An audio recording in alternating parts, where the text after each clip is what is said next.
Muy bien, entonces vamos a empezar con la experiencia 9, ¿no? La última de este año, y vamos a ir completando lo que está pendiente, que es la parte de historia. Así que vamos a ver un video primero para orientarnos hacia el tema que nos va tocando, que tiene que ver con la inseguridad ciudadana. Y vamos a ver esto desde una perspectiva histórica.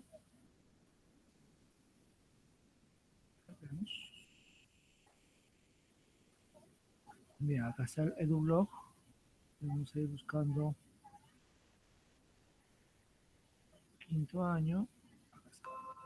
Bien, como pueden ver, el tema tiene que ver, dice lo siguiente: analizamos el contexto en el que se dio la inseguridad ciudadana a fines del siglo XX.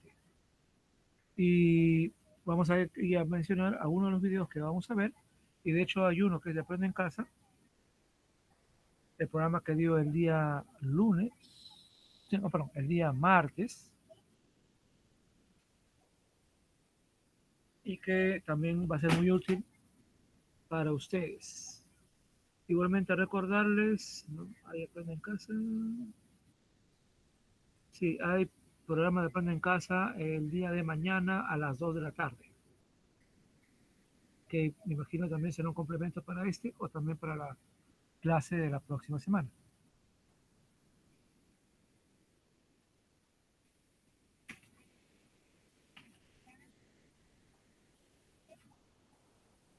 Bueno, entonces tenemos acá varios videos. Recomiendo que los vean todos. Y vamos a ver más de uno por ahí para ir entendiendo de qué trata el tema, ya que se mencionan en la actividad. Y ese es el programa que les mencioné de Aprende en Casa del martes. Dice, ¿no?, qué factores se relacionan con la inseguridad ciudadana en nuestro país entre los años 1980 y 2020. Es bastante interesante, así que creo que deberían verlo como complemento a lo que estamos trabajando el día de hoy.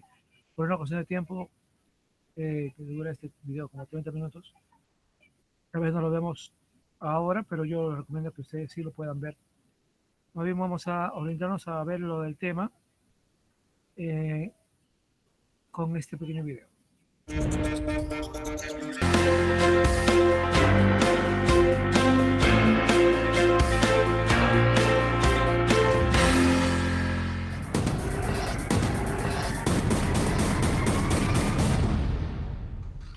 ¿Cuál es el principal problema que afecta a los peruanos? Según una encuesta del Instituto Nacional de Estadística e Informática, es la delincuencia. 47% de la población piensa así. Han desplazado a problemas como la pobreza, a la falta de empleo, a otros aspectos que en el pasado eran fundamentales. Ahora el principal problema ciudadano es justamente la delincuencia. Cabe entonces la siguiente pregunta: ¿tiene asidero en la realidad la percepción de inseguridad que tenemos los peruanos? Porque según datos del INEI, 88% de los peruanos siente, cree que en los próximos 12 meses le va a suceder un hecho delictivo. Pero ¿cuál es el dato real? El dato real de la ocurrencia de hechos delictivos en la actualidad se estima en 29,5% de peruanos que han sido víctimas de un hecho delictivo. Es decir, 30 de cada 100 peruanos de 15 años y más han sido víctimas reales de un hecho delictivo. En el caso de los homicidios, Lima no es la ciudad con indicadores más altos. Incluso con sus 5 homicidios por cada 100.000 habitantes, está por debajo del promedio nacional. El promedio de la tasa de homicidios en el Perú es de casi 7 muertes por cada 100.000 habitantes. Pero hay ciudades del norte del país como Tumbes, Barranca, Huacho, Trujillo, donde las tasas son elevadísimas. Por ejemplo, en el caso de Tumbes tenemos 35 muertes por cada 100.000 habitantes. San Vicente de Cañete, aquí en Lima, muy cerca, también tiene tasas bien elevadas. El Callao, que exhibe casi una tasa de 15 muertes por cada 100.000 habitantes. Es cierto, contar con los datos adecuados nos permitirá enfrentar mejor el problema. Pero, ¿colaboramos los ciudadanos con denunciar los delitos sufridos? El 84,5% de peruanos no denuncian el hecho delictivo. Quizá obedezca a que el ciudadano no espera mucho de su denuncia. Según una encuesta del Instituto Integración, apenas 1 de cada 5 peruanos se encuentra satisfecho con la denuncia que hicieron en la comisaría. Y mire, esos datos de alguna manera sirven mucho. ¿Por qué? Porque dicen en dónde hay que actuar, en qué lugares hay que ir. Y el INE ha publicado estos mapas. Esta información está en nuestra página web y la hemos puesto en comunicación de toda la ciudadanía, de tal manera que las fuerzas del orden sepan también a dónde ir. Porque la delincuencia también es derrotada con la información real y oportuna.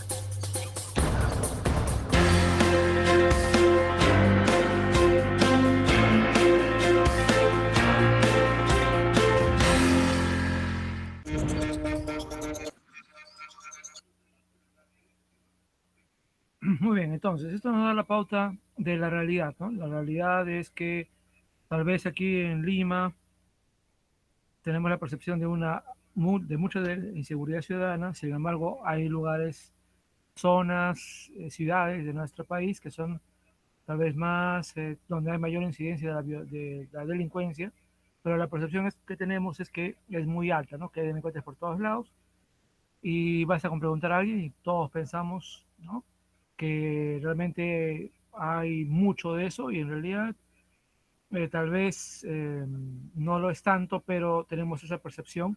Eso no quiere decir que no haya inseguridad. De hecho, hay inseguridad. Basta nada más ver un noticiero cualquier día, cualquier noticiero de cualquier canal, y todo tiene que ver pues con hechos delictivos que han ocurrido usualmente acá en Lima.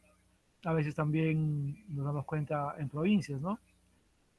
Y bueno, obviamente si uno está en lugar, en otro lugar del Perú, uno va a conocer la delincuencia en ese lugar y tal vez algo de lo que pasa en Lima, ¿no?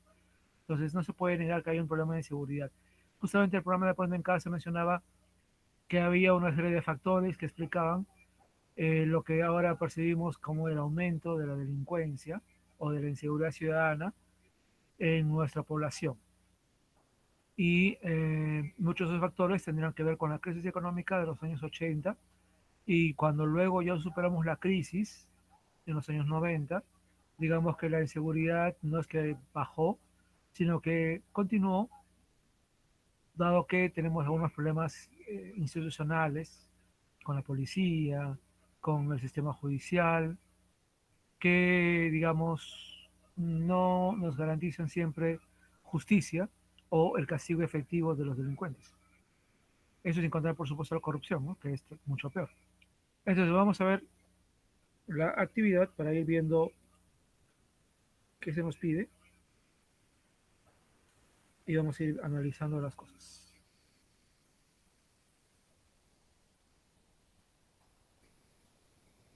Entonces, estamos en la actividad 30.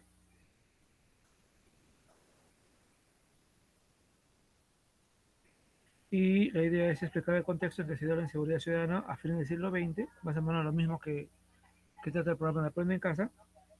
Y la idea es que ustedes analicen diferentes fuentes, contrasten las fuentes, y también hacia el final recojan un testimonio de una persona que puede ser tal vez sus padres, sus abuelos, sus tíos, que han vivido la época del terrorismo, ¿no? Que es tal vez el momento en que más inseguridad vivimos. Obviamente estamos hablando de algo que nos afectó hace 30 años con mayor, digamos, daño, ¿no?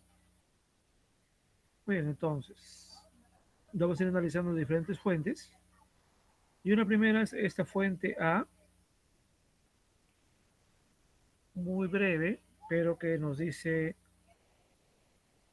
lo siguiente.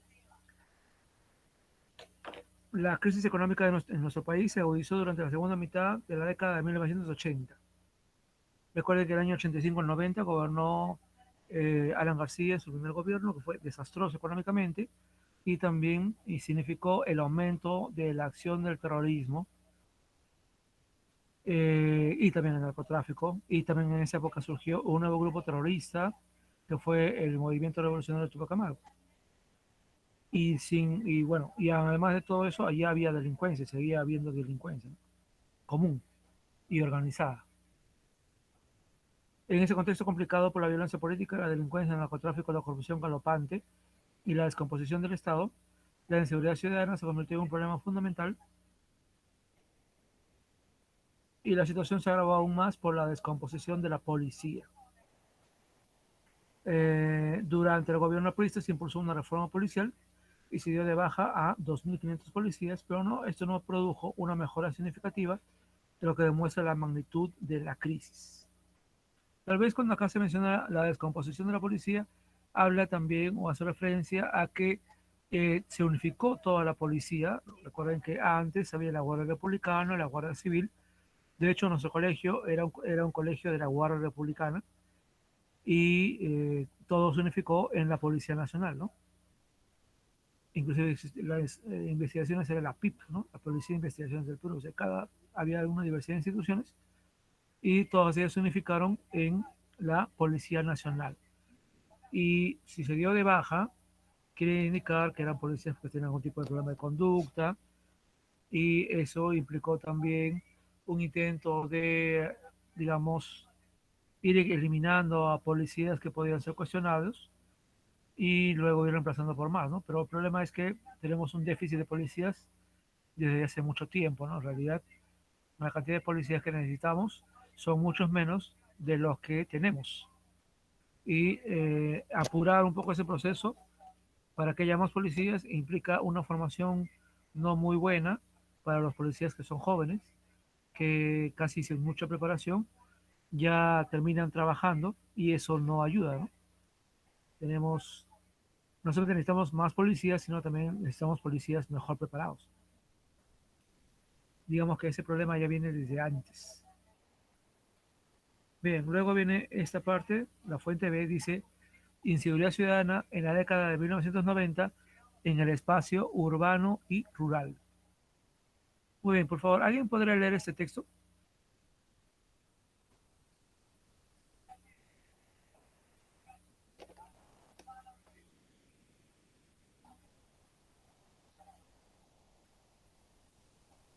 ¿Alguien, por favor, podría leer este texto?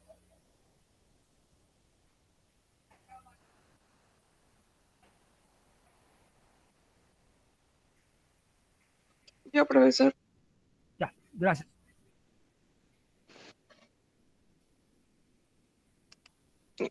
Ok.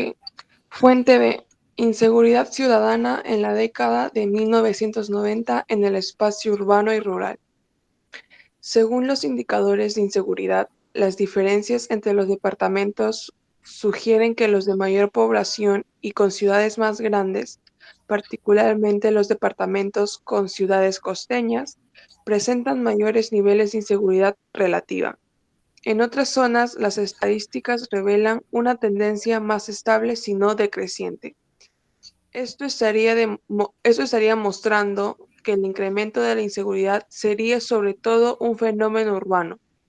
Un análisis más desagregado de las cifras dentro de cada departamento, a nivel de provincias o distritos, mostraría eso con mayor precisión.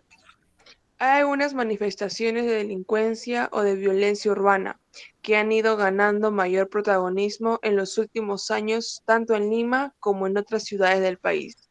Los secuestros de muy corta duración, los asaltos a automóviles en las vías públicas, la violencia juvenil expresada en barras bravas y pandillas, la actividad de jóvenes en el transporte ilegal de drogas hacia el exterior y la mayor proliferación de lugares para el expendio de drogas destacan como las principales de estas manifestaciones. Las manifestaciones de delincuencia o de violencia en los espacios rurales podrían estar subregistradas debido al escaso desarrollo de los registros estadísticos en el país o a razones culturales que llevan a la no delincuencia de los hechos. Es conocida la subsistencia en algunas zonas del país de expresiones arcaicas como el abigeato y el bandolerismo. Pero lo más importante es la actividad de los narcotraficantes en casi toda la ceja de la selva peruana. Como se sabe, el narcotráfico es la mayor expresión de la delincuencia organizada contemporánea y conlleva secuelas de grave perturbación a la seguridad, como el despliegue de bandas armadas y la corrupción de funcionarios públicos. Muy bien, gracias. Entonces el texto nos da una pauta para entender La delincuencia no se da de la misma manera en todas partes, que es sobre todo un fenómeno urbano. Y obviamente, siendo Lima la ciudad más grande y más habitada, es normal entender también que es también donde podemos encontrar la mayor percepción de inseguridad ciudadana, aunque como vimos en el video, no necesariamente realmente somos la ciudad donde hay más delincuencia. Hay ciudades tal vez no tan grandes como los nuestros, como Trujillo, que pueden ser tal vez tener más delincuencia comparando, en este caso, la cantidad de delitos por 100.000 habitantes, que es el criterio con el que se toma para establecer el nivel de peligrosidad de una ciudad. Sin embargo, ciertamente, nosotros sí tenemos la idea clara y, insisto, ¿no? Basta con ver los noticieros para darnos cuenta que en diferentes partes de Lima siempre hay tipos de hurtos y que lamentablemente nos dan esa perspectiva, ¿no?, de inseguridad. Además, menciona aquí que tal vez el problema, además de la delincuencia común, el problema más grave es la delincuencia organizada, las bandas de asaltantes de negocios, de bancos, de autos, en fin, y que continuamente la policía las investiga y las va desarticulando, ¿no? Pero con la misma razón que las desarticula, van surgiendo otras o se van reanudando o se van recomplementando. Cuando caen algunos de sus miembros, buscan a otros similares y se recomponen y vuelven a lo mismo hasta que los capturan, ¿no? Pero la última parte es interesante, ¿no? Nos habla del narcotráfico, que es el mejor ejemplo de, como dice ahí, delincuencia organizada contemporánea, y es un problema grave, dado que Perú es un productor de hoja de coca, que no es droga, pero con los químicos y con el manejo adecuado se convierte en cocaína, ¿no? Y en carbohidrato de cocaína. Entonces, el Perú lamentablemente es uno de los que más producen coca y como ya está dicho, no toda la coca que se produce se puede industrializar, ¿no? Hay cosas que sí se pueden hacer con la coca y de hecho muchos productos han surgido a partir de la coca y eso es una vía legal, ¿no? Pero el punto es que los narcotraficantes pagan bien a los campesinos por las hojas de coca y para muchos campesinos pues es mucho más rentable trabajar de esa manera a pesar de que están ayudando a una actividad ilegal porque es más rentable, ¿no? Y obviamente los narcotraficantes saben de esto y logran una gran cantidad de cocas, de hojas de coca, que luego pueden convertir en drogas. Y no ayuda mucho tampoco este gobierno actualmente, como ya se ha denunciado, hay algunos políticos de Perú Libre que están apoyando a los cocaleros y prácticamente inclusive tiene un ministro que apoyaba a los cocaleros y eso es un ministro del sector de, de la policía, ¿no? Bueno, que acaba justamente de renunciar hace poco y que por un escándalo y que no puede ser pues uno juez y parte, ¿no? Se supone que la política estatal es reducir la producción de hojas de coca y de lo proyectado estamos pero muy por debajo y eso porque el gobierno no lo quiere hacer porque lamentablemente Perú Libre apoya a los cocaleros. Entonces, como un gobierno va a estar con una actividad ilegal, pero lo hace por votos, ¿no? Y eso es algo enormemente contradictorio, porque todo eso que no se erradica, obviamente va a llegar a los narcotraficantes. Eso es mentira decir que todo eso se va a industrializar. No hay manera de que todo eso se industrialice. Así que eso va a llegar a los narcotraficantes. Y bueno, por una cuestión política, tal vez este gobierno no lo va a querer hacer, o lo va a hacer muy tímidamente, o lo va a obstaculizar, lo va a demorar. En fin, todo va a hacer todo lo posible para que no se erradique, ¿no?, en las cantidades que deben erradicarse. Mientras que Colombia, que es un país como el nuestro, está erradicando cualquier cantidad porque también tiene compromisos con eso, ¿no? Si se erradica la hoja de coca, ya no hay pues materia prima para la cocaína.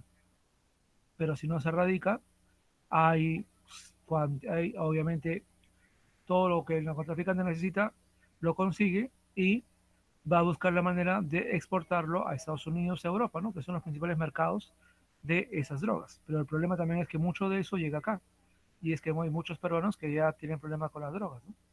Entonces, es un problema grave, un problema que, bueno, parece no haber voluntad política en este gobierno para enfrentar. Lamentablemente, parece que no, en estos 5 años no vamos a avanzar mucho porque digamos que el gobierno piensa más, o los políticos de ese gobierno piensan más en sus votos que en lo que es bueno para todos.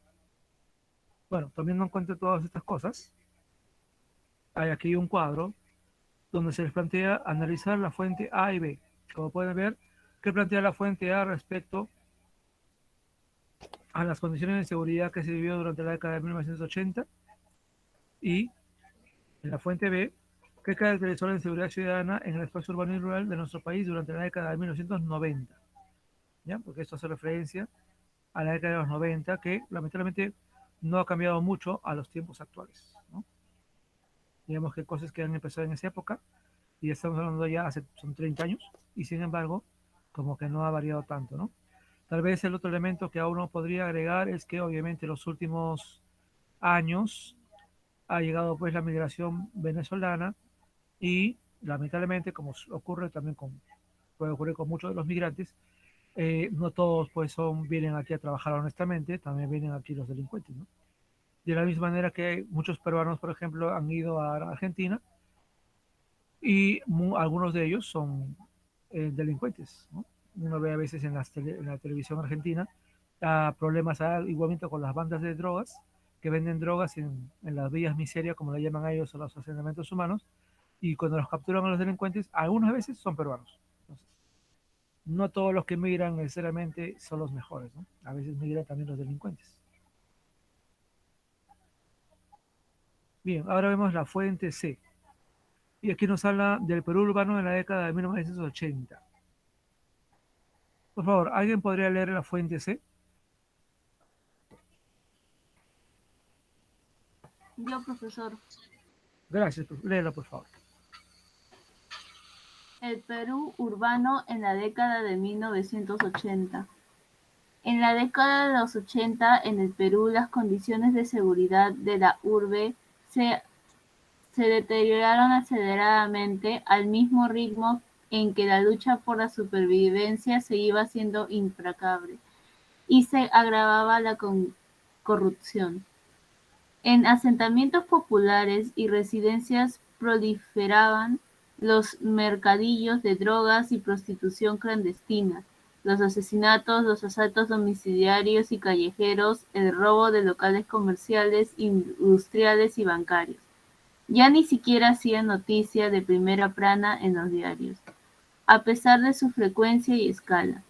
La respuesta del pueblo se expresa en la organización de sistemas autónomos de vigilancia barrial y, en casos extremos, en los tribunales populares y ejecuciones sumarias. Desde la organización de clubes provincianos y asociados de vecinos hasta las rondas vecinales. Muy bien, gracias.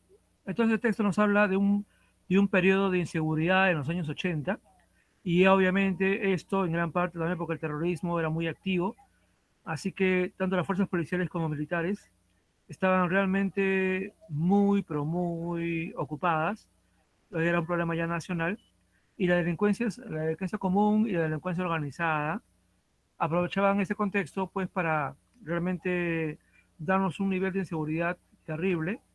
Ahora, pero si uno lo piensa, lo que uno lee acá no es que haya desaparecido, ¿no? En realidad, muchos de estos se mantienen. Claro que en esa época era mucho peor, me parece, pero porque el terrorismo estaba muy activo y los atentados eran en diferentes partes de Perú eran pues interdiarios, con los apagones y, en fin, todo eso que los que tenemos ya muchos años, ¿no?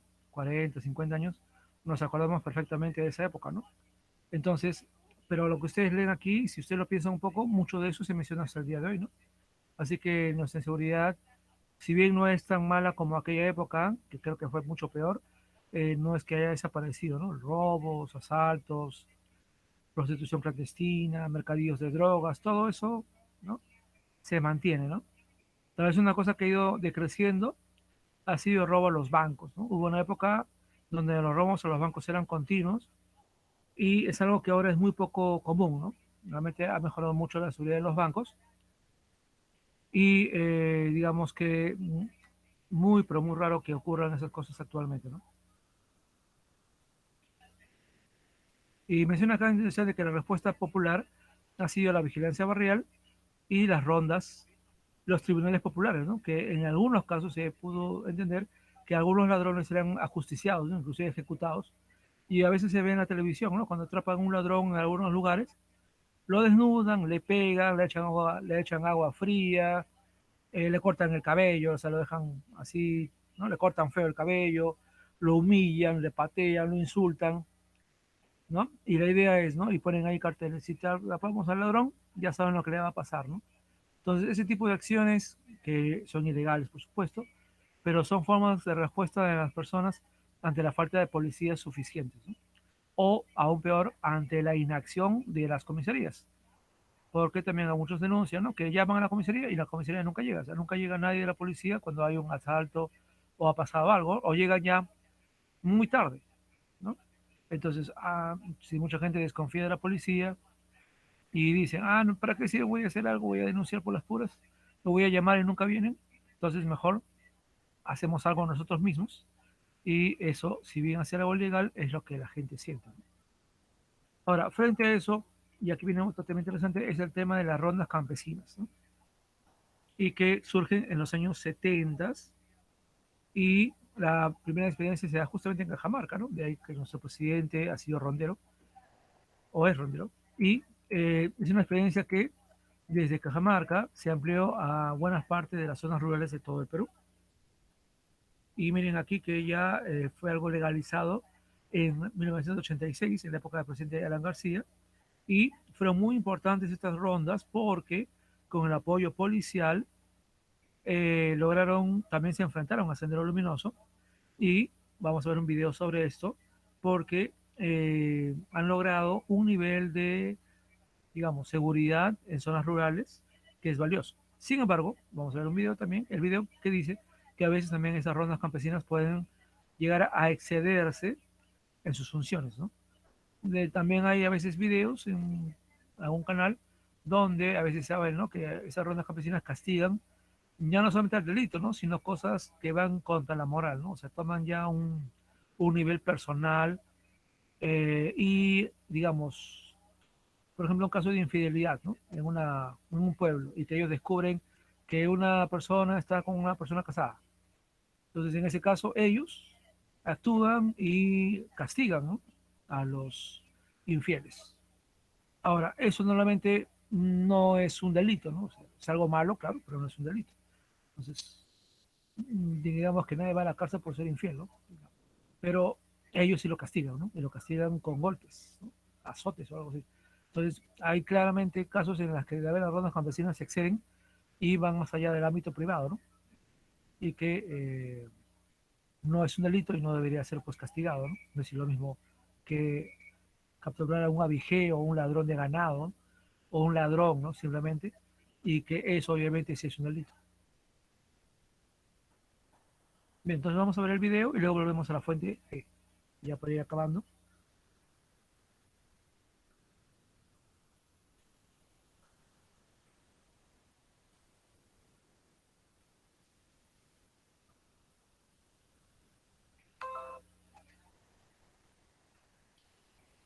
Bien, como mencioné, hay este video que el perfil del adolescente que, digamos, comete actos delincuenciales. Me parece bueno que lo vean. Nos da un poco el contexto de los factores. Y vamos a ver este de la historia de los ronderos. Y a raíz de la aparición de Pedro Castillo y del debate, está en el candelero el tema de los ronderos, de las rondas campesinas. ¿Qué son exactamente las rondas campesinas? ¿Cuándo nacieron y para qué nacieron? ¿Qué papel jugaron las rondas campesinas y los ronderos en el combate al terrorismo? Todas esas cosas las vamos a tratar el día de hoy con Daniel Parodi, que es historiador de la Universidad Antonio Ruiz de Montoya y hoy nos acompaña. ¿Cómo está, historiador? ¿Qué tal, señor Parodi? Muy buenas tardes. Carlos, muy buenas tardes, encantado.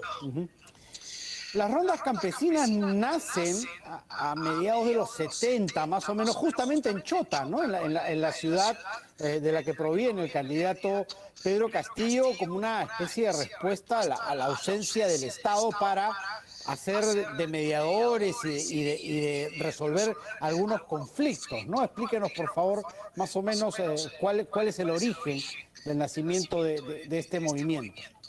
Efectivamente, fue muy simbólico que el primer debate se produzca en Chota, porque Chota, en diciembre del año 76, es la cuna de las rondas campesinas. ¿Y por qué septiembre del año 76? Estamos en plena reforma agraria.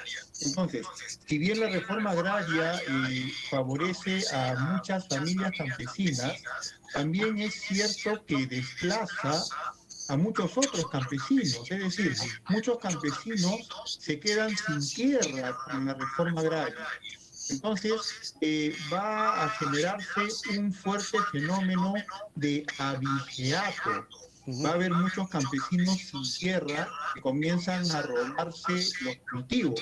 Entonces, las comunidades que además han recuperado sus tierras de los antiguos gabonales se van a organizar para hacer patrullaje, para cuidar sus tierras y para ellos mismos implantar justicia, porque, como tú has dicho, el Estado está ausente.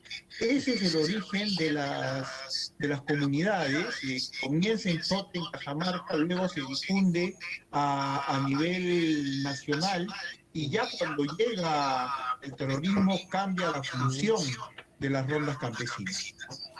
Así es, y empiezan a ejercer justamente defensa y enfrentarse, ¿no? Son como la primera línea que se enfrenta a las huestes de Sendero Luminoso y el MRTA en algunas zonas, ¿no?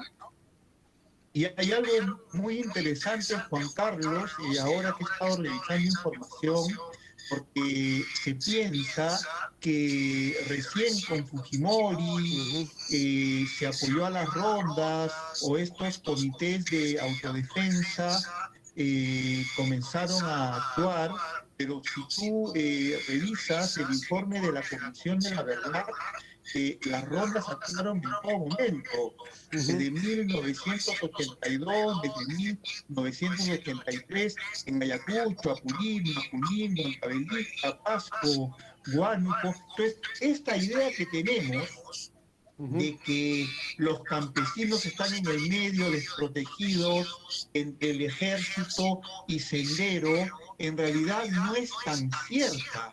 Lo que tenemos en el Ande es, de un lado, Sendero, y del otro lado las rondas o los comités de autodefensa, hasta cierto punto colaborando con las Fuerzas Armadas, luchando contra Sendero.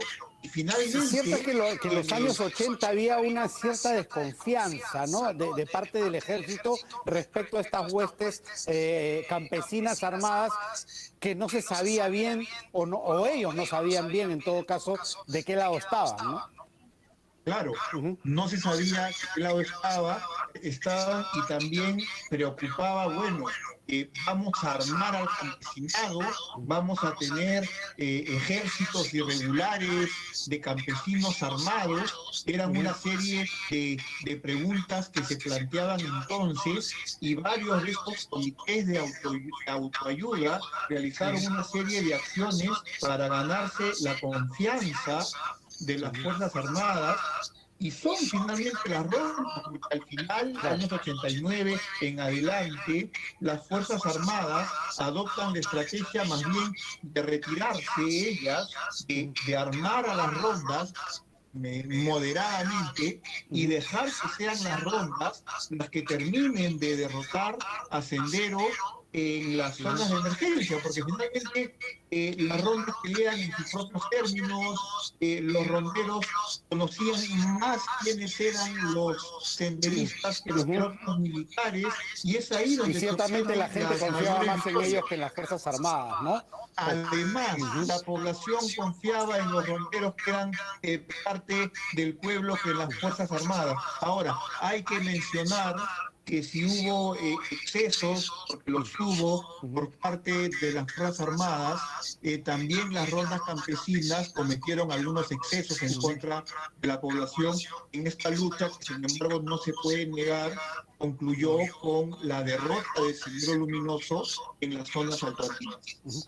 Hoy, ¿cuál es el papel de las rondas campesinas en los sectores donde todavía permanecen y son muy fuertes? Sobre todo en Cajamarca, por supuesto. Bueno, he estado revisando cifras y el Perú cuenta con alrededor de 500.000 de ronderos. Es sumamente interesante porque las rondas protegen a las comunidades campesinas. Las comunidades campesinas fueron creadas por el virrey Toledo. Y el ancestro de las comunidades campesinas son los Ainu. Los Ainu son prehispánicos. Lo que pasa es que cuando llegan los españoles, por el abuso y por el choque microbiano, hubo una gran caída demográfica y el virrey Toledo juntó a la población restante en comunidades. Entonces, de alguna manera, las rondas fortalecen y potencian a las comunidades que quedan y hoy día han vuelto a la labor para la que fueron creadas: patrullaje, lucha contra el habiteato, pero también apoyo a la comunidad, labores ancestrales. Sí, incluso una labor moralista también, ¿no? También moralista y también tipo el AINI, tipo la Minca, es decir, labores trabajo comunal que tienen que realizarse entre parientes. Y este tema que tú mencionas y que es el tema discutible, que es cuando la ronda ejerce justicia por sus propias manos, y está el debate de hasta qué punto existe un derecho paralelo a la justicia nacional, ¿no? Claro, con castigo físico, por ejemplo, que eso lo reportamos mucho, ¿no? El azote, el chicotazo por algunas faltas cometidas. Claro, debido a la poca ausencia del Estado, ese es un gran debate. Somos un país finalmente pluricultural, ante un Estado tan débil como se ha demostrado en la pandemia. Pareciese que se admitiese más de una justicia en términos culturales distintos según las diferentes regiones y según las diferentes cosmovisiones del país. Claro. Aunque se dice que las comunidades mantienen lo que finalmente les es funcional, ¿no? Y parece que esto termina siendo funcional en algunos sectores, como tú bien dices, donde el Estado no existe, ¿no? Ni siquiera existe. Sin duda, sin duda. Como te reitero, Juan Carlos, la pandemia ha desnudado que casi no tenemos Estado, ¿no? Lo que ha pasado con el sector salud, lo que está pasando con la propia vacunación, que apenas estamos comenzando con los mayores de 70 años, la poca disposición de camas UCI, etcétera, todo lo que hemos vivido y que no es un secreto para nadie, expresa una despreocupación no de ahora, sino de décadas del Estado para con los servicios que tiene que brindarle a toda la población. Ante ese absentismo del Estado, la población, como tú dices, también por una cuestión práctica, se ha organizado en sus propios términos. Yo no quería dejar de decir, volviendo a lo de Chota y volviendo a la cuna de las comunidades campesinas, que a mí me gustó mucho, Juan Carlos, el debate en Chota. Me pareció justamente en términos muy locales, en términos muy peruanos, y si es que va a haber más debates presidenciales, ojalá que otro fuese en Cusco, que otro fuese en Huancayo, que otro fuese en Quito, si hay uno en Lima, que fuese en Villa El Salvador. Es decir, si el Perú se va a descentralizar, que comience pues por los debates presidenciales, ¿no? De la Maupa Mariátegui decía, peruanicemos al Perú, pues comencemos por los debates presidenciales. Correcto. Muchísimas gracias, señor Parodi, por haber estado con nosotros hoy. Encantado, para cuando quiera, un gusto. Muchas gracias. Daniel Parodi, historiador de la Universidad Antonio Ruiz de Montoya, ha estado con nosotros hablando un poco de la historia de las rondas campesinas y su participación en la historia reciente del país. Muy bien, entonces el video nos muestra esto, ¿verdad? La importancia de las rondas y también son consideradas como parte de la seguridad ciudadana. Inclusive recuerden ustedes que al principio del gobierno hubo una propuesta de crear rondas campesinas o rondas urbanas, ¿no? Que quedó ahí como debate nada más. Vamos a retomar. A ver el texto de ella para ir acabando. Dice acá, ¿no? Las organizaciones de la sociedad civil, gobierno local y nacional ante la inseguridad ciudadana, ¿no? Y vuelvo a mencionar las rondas campesinas y el Serenazgo, ¿no? Que es una organización que aparece en los años 80 también y que en este caso es financiado por nosotros con lo que pagamos de nuestros arbitrios y que ahora, bueno, es cada vez más, bueno, prácticamente creo que en todo Lima hay el sistema de Serenazgo que contribuye a la seguridad ciudadana, aunque a veces nos gustaría, ¿no? Que estén en más lugares. Obviamente todo depende pues del presupuesto del municipio, ¿no? Puede haber más serenazgo en la medida en que hay más recursos también. Y por supuesto también el crecimiento de la seguridad privada, en este caso que ya obviamente tiene un costo adicional y que ya depende de quién lo puede financiar. Bien, entonces acá hay varias medidas que se tomaron sobre estos aspectos y algunas de las cuales un poco cuestionadas, pero que se usaron también por la seguridad ciudadana. Y obviamente la seguridad ciudadana está regida o está mencionada en nuestra Constitución en el artículo 197, ¿no? De tal manera que es un objetivo lograr la seguridad ciudadana. De hecho, vivir seguros es un derecho humano, que lamentablemente pues como que a veces no lo sentimos mucho, ¿no? Muy bien, entonces lo que ustedes van a hacer es, leyendo las fuentes C, D y F, van a encontrar o van a indicar acá qué coincidencias hay, pero miren, acá sobre todo entre las fuentes E y F, ¿ya? E y F, acá está la E y acá está la F, qué coincidencias o qué diferencias hay en ambas fuentes, para entender un poco la inseguridad ciudadana entre fines de los años 80 y la década de 1990, un momento particular en que tuvimos también este problema. Luego, sobre la fuente D, ¿qué importancia se les atribuye a las rondas campesinas a finales de los años 80 ante el problema de la inseguridad ciudadana? ¿Qué importancia tiene hoy ante la persistencia de dicho problema? Y creo que el video ahí les ha ayudado para poder entender bien esto, ¿no? Actualmente, ¿qué limitaciones tienen las organizaciones del Estado y de la sociedad civil para hacer frente al problema de la inseguridad ciudadana? ¿A qué se deben dichas limitaciones? Bien, esto entonces, tomando en cuenta todos los textos, ustedes pueden ir también deduciendo y también pueden pensar, bueno, ¿qué está fallando, no? Finalmente, y ya llegamos a la parte interesante, van a elaborar o van a coger un testimonio, busquen a una persona como yo, tenga 40, 50 años, y que obviamente haya vivido, haya experimentado lo que pasó entre los años 80 y 90. Y le piden a este entrevistado o entrevistada que mencione 2 casos de inseguridad ciudadana que han vivido en la década de 1980. ¿Ya? Y que acá indica lo siguiente, ¿no? ¿Qué ha cambiado respecto a la inseguridad ciudadana en la década del 80-90 con la actualidad? ¿Y qué permanece en ese problema de inseguridad ciudadana, ¿no? Obviamente alguien que ha vivido hace los años 80-90 les puede dar una idea clara, ¿no? Yo podría darme un ejemplo en ese aspecto, pero prefiero que ustedes los busquen con sus familiares, ¿no? Lo que hemos vivido esa época cuando teníamos la edad de ustedes y ahora obviamente ya hemos crecido lo suficiente como para darnos cuenta que hay cosas que sí realmente no han cambiado mucho y hay cosas que sí, ¿no? Digamos que yo pienso que hemos mejorado en relación con lo de esa época, ¿no? Entonces, ahí usted va a encontrar las diferencias, lo que ha cambiado y lo que no ha cambiado.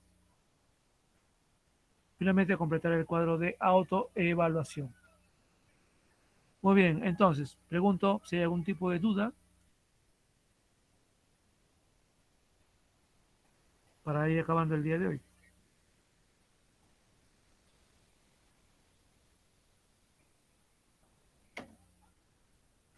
¿Hay alguna duda sobre lo que tienen que responder o hacer? Todo está claro, profesor. Gracias, Jairo.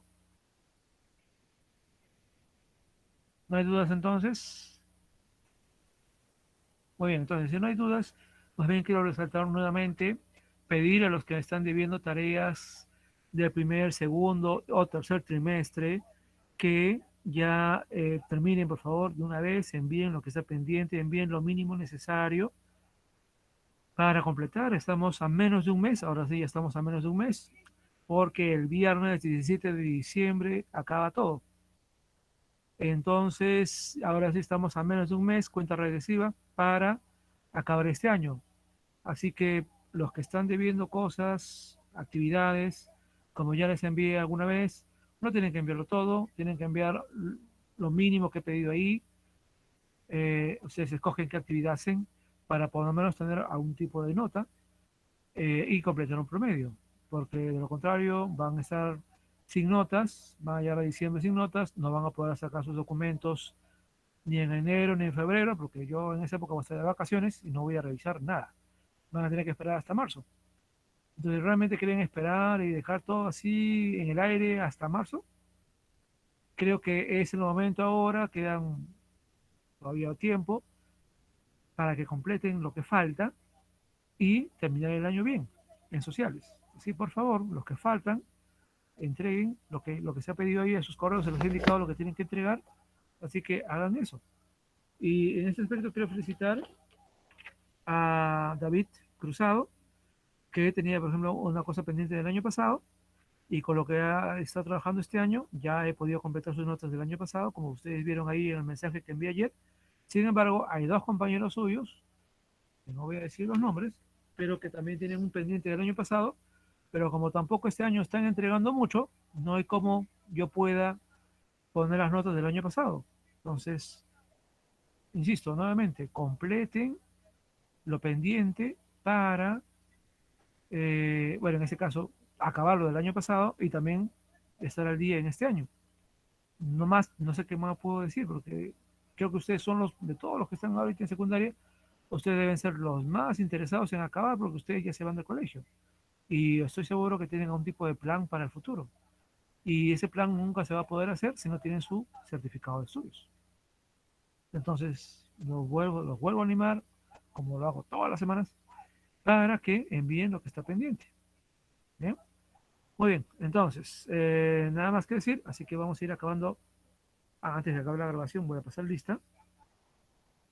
Un momento. Ya, listo. Y vamos a terminar la grabación.